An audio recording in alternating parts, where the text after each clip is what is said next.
Hey, what is up everyone? Welcome back for another video. I know it's been a few weeks, but I thought I would round out 2020 with a nice year in review type video.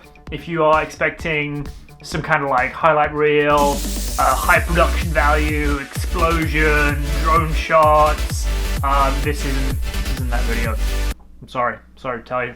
Really? Mostly just because I didn't have one of those years. Like, you know, some years they're next level, there's a lot of kayaking and traveling and a lot of cool stuff happening. And like a lot of people, for me, this year was not like that. And so I just want to talk about 2020 by the good stuff, really. Like, it would be easy to pick off all the low-hanging fruits, you know, like coronavirus, Brexit, blah, blah, blah, blah, blah.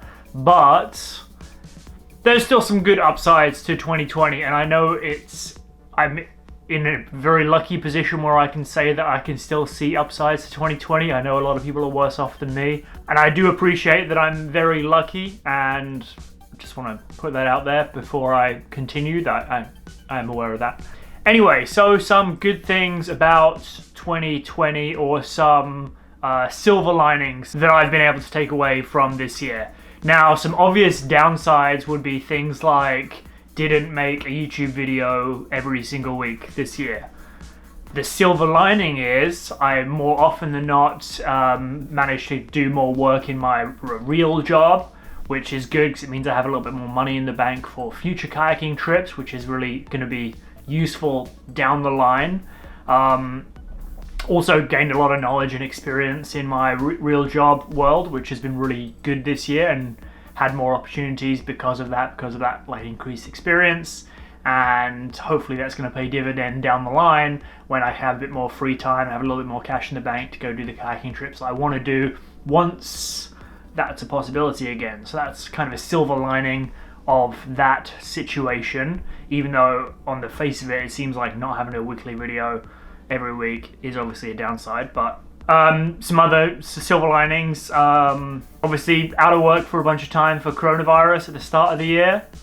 Managed to utilize my free time more effectively. I wrote an ebook about how to eat whole foods plant-based, which is something I'm actually quite passionate about, and I don't talk about a ton on this YouTube platform, but that's something I'm pretty into, and just to try and help people transition into that if they're interested in it, or find out a bit more about it, or really just kind of like answer all the questions I had that people ask me most frequently. So I'll leave a link to that below if you didn't see it. There was obviously some cool new kayaking stuff that still did happen, like cool new kayaks like Antics 2.0, so sick. So when I did get to go kayaking, I really enjoyed that. New Cocotat life jacket, the Hustler, which really great, like really frustrating having to wait so long to get my hands on one, but really happy with that, how that turned out. Like, they made a really good life jacket there that I'm excited to use on more trips coming up through 2021. Also, after coming back from Sumatra last year, I did have a pretty rowdy stomach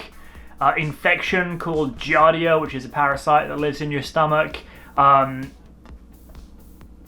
In a lot of ways, that could be seen as an only negative thing, but the upside is I now have a much better idea about things that I can and cannot eat, and how that's going to affect my performance and how it's going to affect my body. So although my gas is still pretty bad, which is not great for people who actually are physically close to me. I'm gonna be honest with you, that smells like pure gasoline. Now I'm getting a much better handle on like what I can eat to overcome that situation, and so that's actually the silver lining to what on the face of it could be a bad thing. And I've also been using this time where I haven't been traveling as much to really kind of focus on my health and fitness, doing more like cross-training exercises, more weightlifting, more fitness generally. I'm getting really into that as like a sideline, so that when I do have kayaking time, I can make the most out of it and kind of be in the best shape I can be. Part of the reason I've been so focused on that is because I've had problems with my shoulders all year. I had a shoulder impingement in my left shoulder at the start of the year, and then a shoulder impingement in my right shoulder towards the end of the year, and I had a nice middle period where my shoulders didn't really hurt too much. And part of that cause is just through overuse and kind of going too hard on my body and not really focusing on looking after myself enough.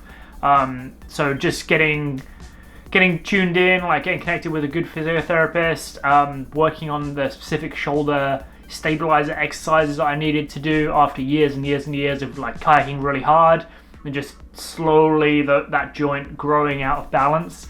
Now I have a better idea of like what's going on in your shoulder and what I need to do specifically to fix my problems, which is another silver lining, because on the face of it, it seems like that would just be a bad thing. So there was a bunch of time where I couldn't kayak at all because my shoulders really hurt, and then they would hurt in the mornings when I woke up because I'd be sleeping on my side, and it was a whole thing. But the upside is now I have a better handle on it, and I'm working on more like kind of fitness stuff to be more rounded off so that I can keep kayaking hard through the next forever and ever and ever, I hope, and do that in a more pain-free way. And then hopefully down the line that's going to be able to translate into things I can share with you guys as well, which can be really sick. I also read a lot of great books this year and listened to some really good audio books, and if you're interested in that, maybe leave a comment and I'll maybe write an article about it, or do another short video about the books I enjoyed most this year, because I read some pretty good ones actually, and a couple that I've given as gifts over Christmas. So let me know if you're interested in that, and about kind of like reading and learning more stuff outside of kayaking, which can kind of funnel back to kayaking, or how I'm going to funnel it back to kayaking in 2021. So yeah, that's kind of it for 2020 year in review. Very quick video, but I just wanted to encourage everyone to look for those silver linings. I know everything is doom and gloom and everyone's excited to get 2020 in the rear view and moving forwards. But I, as always, want to encourage you to look back, look at what's been happening, and think about what the upsides are and what the lessons learned are, because I think every situation you go into, you can look at the outcome in a lot of ways. And I think the way I like to look at things is every situation you're either going to have a win or you're going to learn something, and there's not a loss. So if you can look at the things that are happening to you and decide to find something positive to take away from it, or a lesson learned that you can take into the next thing, that's going to benefit you down the line. And if you can't do that, it's going to be tough. It's going to be tough to go forward and to grow and to get better. And that's hopefully what we're all about on this channel, is kind of getting better at kayaking, getting better as people, I hope.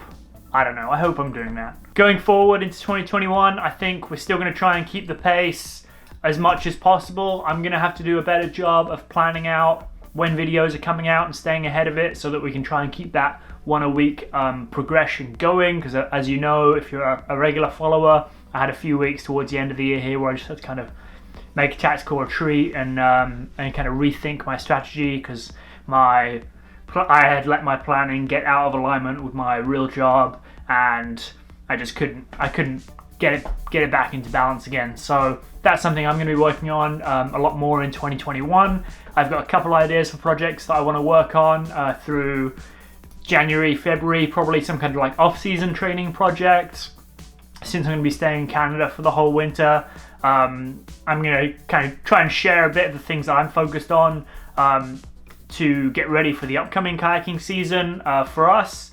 And maybe that's going to help you. Maybe you're just going to be in the middle of your kayaking season, wherever that is, and it won't be very helpful. Respect, I don't mind, but I'm going to be sharing that a bit with you through January, February. Then we've got spring kayaking coming up, and then a few other projects I'm going to keep on the DL for now, but I'm excited about through 2021, and I hope you're excited about it too. So if you don't already, don't forget to hit subscribe. New videos most weeks. Hopefully we'll get the podcast back up and running again soon, and I will see you in 2021 with a positive attitude. Peace.